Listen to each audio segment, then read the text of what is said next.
Will Catnap make an appearance in Chapter 4? Throughout the time knowing and playing Poppy Playtime, we've witnessed a ton of character deaths, some being through our hands and others through different means. Most times when a game or show kills off a character, the things hinting at their existence slowly begin to fade away. Maybe other characters will stop bringing them up anymore, or the environment won't have anything related to that character anymore. But for Poppy Playtime, we've been getting a lot of info lately that hints at the possibility that Catnap might not be truly dead. But before getting into that, we have to briefly go over how Catnap became Catnap in the first place.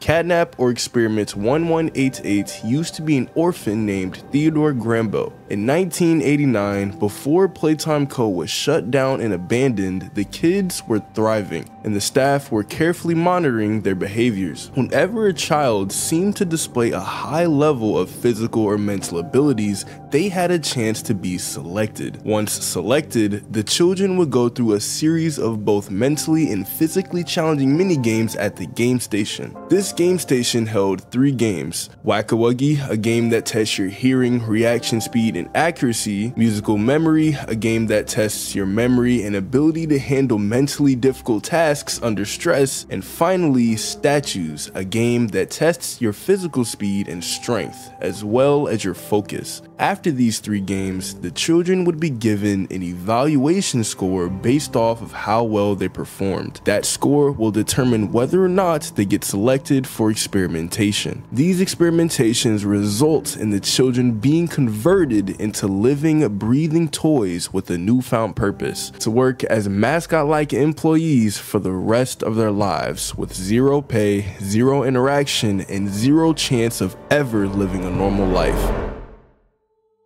This was all under something that we know as the Bigger Bodies Initiative, an operation that involved using orphans to create living toys to reduce cost and buff up security. So what resulted in Theodore Grambo becoming Catnap? You would think that he was just picked through regular means, which was going through the game station after getting noticed, but it was actually his association with the prototype that led to him becoming an experiment. We're not exactly sure how, but the prototype managed to give Theodore some instructions one day, and those instructions were to open a maintenance door in Playcare using one of the green grab packs nearby. Following the prototype's guidance, Theodore ended up electrocuting himself using the green grab pack hand. Hold on guys, pause the video. I just realized something. At the end of chapter 3, we end up injuring Catnap with a green grab pack hand via electrocution. This has to be some form of symbolism to when Catnap was an orphan and was electrocuted by a green grab pack hand by the prototype's guidance. And the prototype instructed Catnap to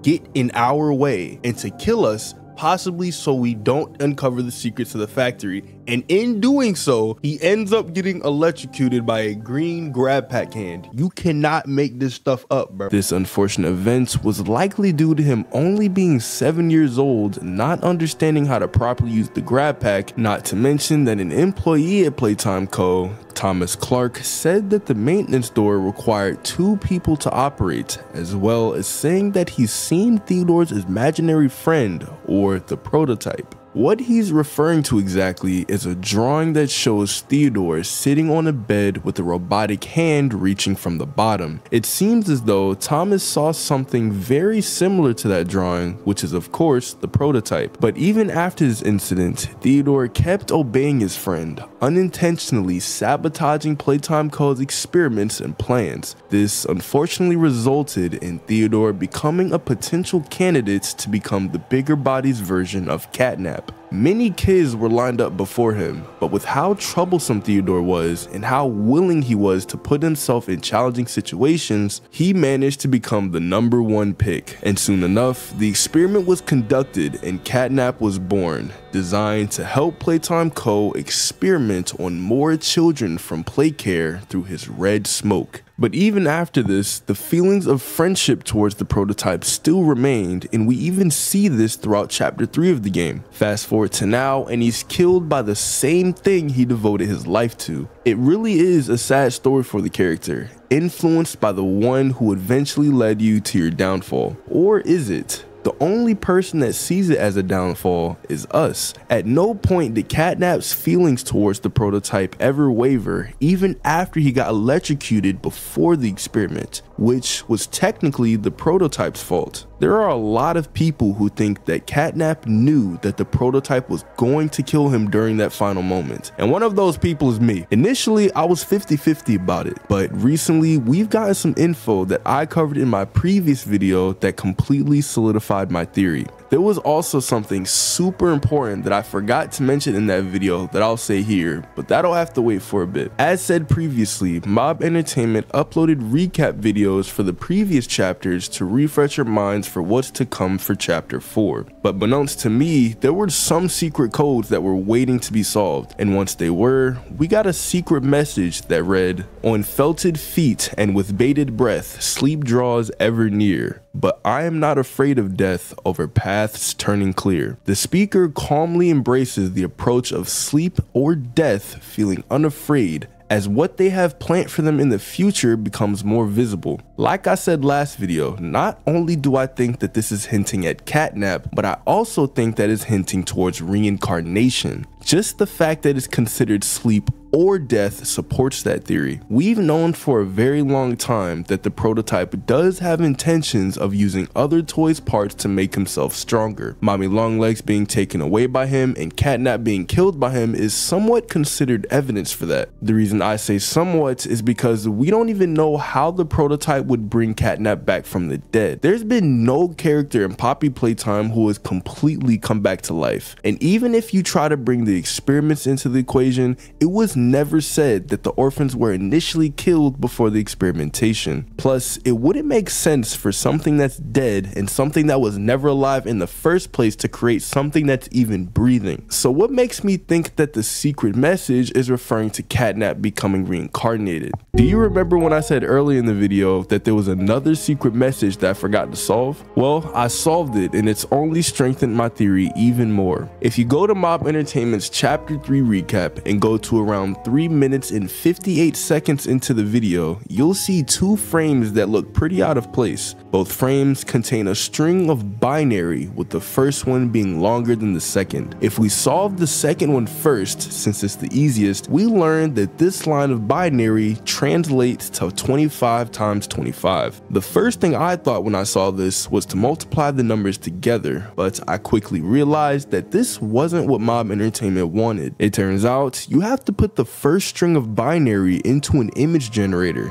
using 25 for image size, hence the dimensions being 25 by 25. This reveals a QR code, and once scanned, we're given a bunch of letters that seem to be pretty random. But upon second glance, you'll quickly realize that this is just backwards text, which reads, "For we have already met." We now know for a fact that whoever wrote this has ran into us at least once. But why do I think that is Catnap out of all characters? Well, let's look at why the other characters aren't the ones writing this, starting with Huggy Wuggy. The only part of the poem that matches Huggy Wuggy a bit is the first part, "On felted feet and with bated breath." I mean, Huggy Wuggy was meant for security and was capable of sneaking around, but everything else doesn't fit with the character at all. There was no indication that Huggy wasn't afraid of death. He just ended up plummeting to deeper parts of the factory. Not to mention the fact that the character can't even speak, so everything would have to be based off of body language. Now, what about Mommy Longlegs? To be honest, she would actually be a worse pick than Huggy Wuggy, simply due to the fact that she was terrified of dying. She didn't want to be a part of the prototype's plans. Just listen to this clip. What have you done?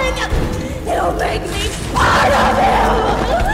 You can't do this to me! Mommy was also pretty sneaky during her chapter, apart from the ending of course, but the developers made it very clear that Mommy Longlegs had some type of resentment towards the prototype, or at the very least didn't agree with what he wanted to do. You could try to apply the poem to other side characters like PJ Pugapillar, Dog Day, and maybe even Mr. Light, but none of them would make any sense at all. Here's 3 quick reasons on why Mr. Light could never be the one writing this.